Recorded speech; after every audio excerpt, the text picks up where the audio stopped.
Hello everyone, आज इस video में हम polka.js पर नेटवर्क टैब के बारे में जानेंगे और स्टडी करेंगे इसमें मौजूद सभी मेन्यूज एंड टॉपिक्स को। तो चलिए बिना देरी किए शुरू करते हैं।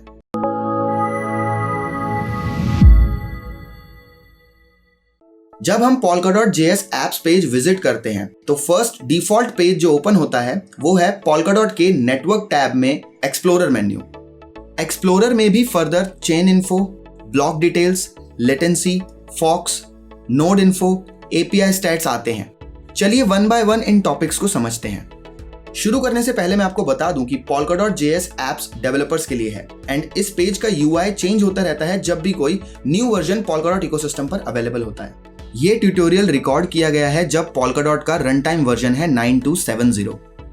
polka.dot एक ब्लॉकचेन है और अभी लगभग 12 मिलियन ब्लॉक्स क्रिएट हो चुके हैं इस चेन पर, जो हर 6 सेकंड में जनरेट होते रहते हैं। इस पेज पर कई सारे ऑप्शंस हमें देखने को मिल जाते हैं, जैसे block number, hash value, validators जो ब्लॉक को वैलिडेट करते हैं। ये एक्टिविटीज हमें बताती हैं कि ब्लॉकचेन अलाइव एंड एक्टिव है। वैलिडेटर्स पर डिटेल्ड वीडियो ऑलरेडी इस चैनल पर अवेलेबल है। वैलिडेटर्स के बारे में जानने के लिए आप आई बटन पर भी क्लिक कर सकते हैं। चेन इन्फो पर बेसिकली आपको polka.dot नेटवर्क चेन के बारे में डिटेल्स शो होती हैं, जैसे लास्ट ब्लॉक कितने टाइम पहले जनरेट हुआ था, टारगेट होता है मैक्सिमम कितने टाइम के बाद नेक्स्ट ब्लॉक जनरेट होगा, then total issued dots ecosystem में। उसके बाद आता है ईपॉक। ईपॉक एक वेब प्रोटोकॉल में एक टाइम ड्यूरेशन को कहा जाता है, जिसको फर्दर छोटे छोटे टाइम स्लॉट्स में बांटा जा सकता है। हर स्लॉट का एक ना एक लीडर जरूर होता है जिसके पास एक ब्लॉक को प्रपोज करने का राइट होता है। कुसामा में इसी टाइम ड्यूरेशन को सेशन कहा जाता है। polka.dot के अकॉर्डिंग एक एरा में 6 ईपॉक होते हैं। अगर आप फोकस करें तो आप नोट कर पाएंगे कि कुछ वैलिडेटर्स की आइडेंटिटी अपडेटेड है एंड कुछ की नहीं। इस पर डिटेल्ड स्टडी हम ऑन चेन आइडेंटिटी ट्यूटोरियल में करेंगे। अभी के लिए ये जानते हैं कि ये फीचर भी polka.dot पर अवेलेबल है एंड JS एप्स UI इसे सपोर्ट करता है। जो भी सबसे रीसेंट ब्लॉक नंबर होता है वही बेस्ट ब्लॉक नंबर माना जाता है। एक ब्लॉक को फाइनलाइज फेज पास करना होता है polka.dot चेन से जुड़ने के लिए। ब्लॉक फाइनलाइज होने में टाइम लगता है, इसलिए आप देख सकते हैं कि ये बेस्ट ब्लॉक के हमेशा पीछे ही रहता है। अगर ब्लॉक फाइनलाइजेशन में इश्यू आता है तो आप best block and finalize block के बीच एक बहुत बड़ा नंबर गैप देख पाएंगे। इस सेक्शन में आप अलग अलग तरह के इवेंट्स की लिस्ट देख सकते हैं जो उनके ब्लॉक्स में होते हैं। एक ब्लॉक में मल्टीपल इवेंट्स हो सकते हैं, तो आप इस इवेंट आईडी पर क्लिक करते हो इवेंट डिटेल्स चेक करने के लिए एंड देन ये आपको ब्लॉक डिटेल्स टैब में ले जाता है। एग्जैक्ट आईडी इंफॉर्मेशन जानने के लिए आप इस लोगो, जो कि block explorer Polkascan page का लिंक है, उसमें जाके बॉटम में events and then exact event number के लिए आप यहाँ सर्च कर सकते हैं। ये आपको ब्लॉक इवेंट्स की सभी डिटेल्स शो कर देता है। इस पेज में एक कीवर्ड यूज होता है एक्सट्रिंसिक्स। एक्सट्रिंसिक्स एक ऐसी इंफॉर्मेशन है जो एक चेन स्टेट के बाहर से आती है एंड ब्लॉक में इंक्लूड होती है। ये 3 तरह की हो सकती है, inherent, signed and unsigned transactions. एक साइंड ट्रांजैक्शन को सबस्ट्रेट बेस्ड चेन पर एक्सट्रिंसिक्स कहा जाता है, वहीं चेन्स जो सबस्ट्रेट बेस्ड नहीं है वहां पर जनरली इन्हें ट्रांजैक्शन ही कंसीडर किया जाता है। polka.js एप्स पेज पर ज्यादातर दिखाई जाने वाली ट्रांजैक्शंस साइंड ट्रांजैक्शंस होती हैं और इनहेरेंट नॉन साइंड ट्रांजैक्शंस होती हैं जिन्हें ब्लॉक पर रखा जाता है ब्लॉक ऑथर के द्वारा, जैसे time stamps etcetera. Finally unsigned transactions वो इन्फॉर्मेशन होती हैं जिनको सिग्नेचर की जरूरत नहीं होती, बट स्पैम प्रिवेंशन के लिए इन्हें भी ब्लॉक में रखा जाता है। साइंड ट्रांजैक्शन को इशू किया जाता है एक अकाउंट के साथ, चाहे वो आपका, मेरा या किसी का भी अकाउंट हो जिसमें ट्रांजैक्शन फीस इंक्लूड हो एक चेन की। एक एग्जांपल से एक्सट्रिंसिक की लाइफ को जानते हैं। मान लीजिए आप टोकन ट्रांसफर करना चाहते हैं। अब आपको चेन को इन्फॉर्म करना पड़ेगा इस ट्रांजैक्शन के लिए। ऐसा करने के 3 स्टेप्स होते हैं। पहला, अपने इस एक्शन को एनकोड करना पड़ेगा क्योंकि ये सिस्टम ब्लॉकचेन बेस्ड है। दूसरा, अपने एनकोडेड एक्शन को साइन करना पड़ेगा अपने अकाउंट की के साथ। और तीसरा, चेन पर इस ट्रांजैक्शन को सबमिट करना पड़ेगा जो बाकी कंप्यूटर्स के लिए एक्सट्रिंसिक्स है, मींस सिस्टम के बाहर से आई है, राइट? तो ये तीनों स्टेप्स आपके थ्रू होने चाहिए, करेक्ट? इसके बाद वो ट्रांजैक्शन यानी कि एक्सट्रिंसिक्स अपनी जर्नी कंटिन्यू करता है कुछ इस तरह से।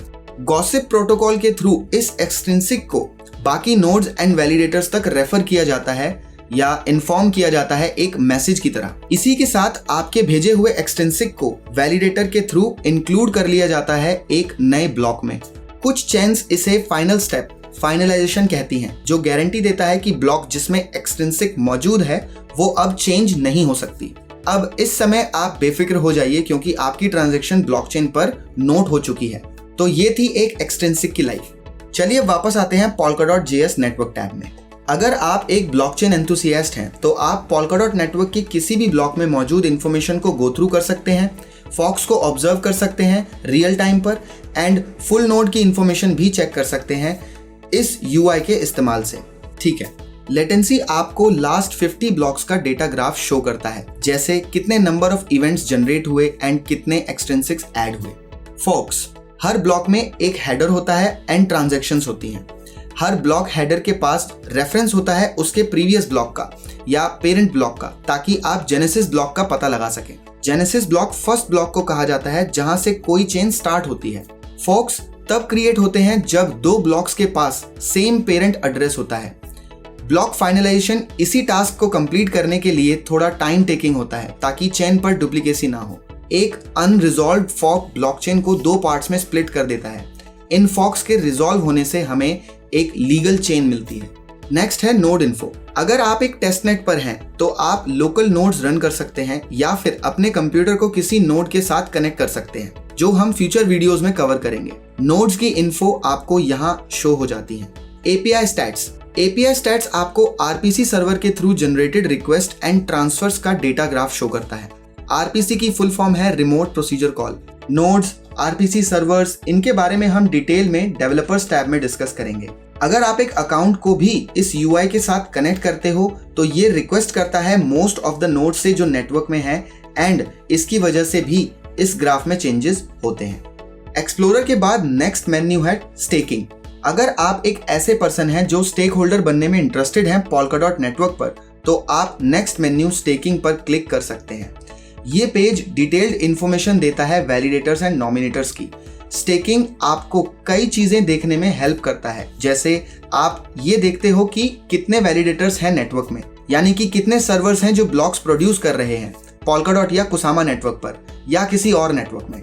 आप अपने टोकन्स बॉन्ड करते हो नॉमिनेटर या वैलिडेटर बनके अकाउंट्स टैब से, देन आपको यहाँ डिटेल्स शो होने लगती हैं। यहाँ आप देख सकते हो total number of validators, waiting list of validators जो एक्टिव वैलिडेटर बनना चाहते हैं एंड एक्टिव नॉमिनेटर्स। फिलहाल मैक्सिमम 297 वैलिडेटर्स एंड 37,714 नॉमिनेटर्स हैं नेटवर्क में, बट ये वैल्यू चेंज भी हो सकती है ऑन चेन गवर्नेंस सिस्टम की वजह से। हालांकि 37,714 नॉमिनेटर्स हैं इस चेन पर इसकी गारंटी नहीं है कि सभी नॉमिनेटर्स को रिवॉर्ड्स मिल रहे हैं स्टेकिंग से। Polkadot proof of stake mechanism पर वर्क करता है। स्टेकिंग का मतलब है कि आप एज अ नॉमिनेटर अपने टोकन को कंट्रीब्यूट करते हो वैलिडेटर्स को एंड वैलिडेटर्स उन्हें चेन पर सबमिट करता है एक टाइम पीरियड के लिए। देन चेन पर मौजूद सभी कंट्रीब्यूटेड टोकन्स को नेटवर्क में यूज किया जाता है, जिसके लिए रिवॉर्ड जनरेट होता है एंड एक एल्गोरिथम के थ्रू ये रिवॉर्ड स्टेकिंग पीरियड ओवर होने पर वैलिडेटर्स को मिल जाता है एंड फाइनली वैलिडेटर्स नॉमिनेटर्स को रिवॉर्ड्स डिस्ट्रीब्यूट कर देते हैं।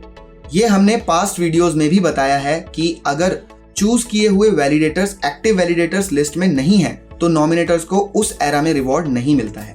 इन्फ्लेशन रेट को एक इक्वेशन के थ्रू एडजस्ट किया गया है जो डिपेंड करती है ideal staking percentage and currently stake dots पर। यह मॉडल चेंज हो सकता है किसी भी पैराचेन के नेटवर्क पर लाइव होने से। Polkadot में एक एरा एक दिन का यानी कि 24 घंटे का है, तो वहीं दूसरी तरफ कुसामा में 6 घंटे का। एक एरा के एंड होने के बाद वैलिडेटर्स का सिलेक्शन दोबारा होता है। अगर आप एक वैलिडेटर को चूज करना चाहते हैं एज अ नॉमिनेटर तो ये टारगेट्स टैब आपके लिए बहुत यूजफुल रिसोर्स होगा, जहां पर आपको ये लिस्ट दिखती है और आप यहां चेक कर सकते हो कि किस वैलिडेटर की रिवॉर्ड रिटर्न पे आउट स्कीम कितने टाइम की है एंड कितना रिटर्न परसेंटेज है एक्सेट्रा। टारगेट्स टैब आपको अलाउ करता है नॉमिनेट करना यहीं से डायरेक्टली। स्लैशेस का मतलब है किसी भी नॉमिनेटर या वैलिडेटर का रिवॉर्ड्स ना मिलना, और ऐसा किसी भी रीजन से हो सकता है, फॉर एग्जाम्पल नेटवर्क एरर। इसको आप यहाँ इस टैब में देख सकते हो। अगर आप किसी वैलिडेटर के बारे में जानना चाहते हैं तो आप यहाँ वैलिडेटर स्टैट्स पर क्लिक करके देन एड्रेस ऐड करके चेक कर सकते हैं। नेक्स्ट मेन्यू है पैराचेन्स। पैराचेन्स का सिंपली मतलब है पैरेलल चेन्स। जैसा कि हमने पहले भी डिस्कस किया है कि पैराचेन्स और पैराथ्रेड्स में ज्यादा डिफरेंस नहीं है, बट पैराथ्रेड्स पे एज यू गो बेसिस पर वर्क करते हैं। मींस जब तक इनका वर्क है ये तब तक एक्टिव रहते हैं, देन इनका पे आउट कर दिया जाता है। क्राउड लोन के थ्रू एक प्रोजेक्ट में आप कंट्रीब्यूट करते हो एंड ऑक्शन विनर बनने पर उस प्रोजेक्ट को पैराचेन बना दिया जाता है। पैराचेन बनने के बाद आपके द्वारा क्राउड लोन में पार्टिसिपेट किए हुए डॉट्स या फंड्स को सिस्टम में सेफ रखा जाता है एंड पैराचेन्स लीज पीरियड एंड होने पर आपके टोकन्स को रिटर्न कर दिया जाता है। रिवॉर्ड्स भी आपको मिलते हैं अपने टोकन्स को कंट्रीब्यूट करने के लिए। लास्ट है नेटवर्क टैब में इवेंट कैलेंडर मेन्यू, जो आपको पोल्काडॉट पर होने वाले अपकमिंग इवेंट्स शो करता है। लेफ्ट पैनल पर कैलेंडर में डेट्स पर जो डॉट अवेलेबल है, इसका मतलब है कि इस डेट पर एक इवेंट शेड्यूल्ड है जिस पर आप क्लिक करके डिटेल्स चेक कर सकते हो। साथ ही टाइम के सामने अवेलेबल कैलेंडर बटन पर क्लिक करके आप इसे अपने कंप्यूटर में मौजूद कैलेंडर एप्लीकेशन पर डेट एंड टाइम सेव कर सकते हो ताकि ये आपको रिमाइंड करवा सके। इस नेक्स्ट बटन पर क्लिक करके आप सभी अपकमिंग इवेंट्स देख सकते हो। अगर आप किसी और चेन के नेटवर्क टैब को गो थ्रू करना चाहते हैं तो आप यहाँ टॉप लेफ्ट कॉर्नर में पोल्काडॉट पर क्लिक करके नेटवर्क चूज कर सकते हो। फिलहाल के लिए नेटवर्क्स टैब में इतना ही, बट मे बी फ्यूचर में इस टैब में फर्दर ऑप्शंस इंक्लूड हो जाएं। अगर आपकी कोई क्वेरी है पोल्काडॉट नेटवर्क से रिलेटेड तो आप हमें मेल कर सकते हैं support@describe.com पर, या फिर आप वीडियो में कमेंट सेक्शन में भी अपनी क्वेरी पर सॉल्यूशन ले सकते हैं। नेक्स्ट वीडियो में हम Polkadot JS पर गवर्नेंस टैब को डिस्कस करेंगे। मिलते हैं अगली वीडियो में। Thank you.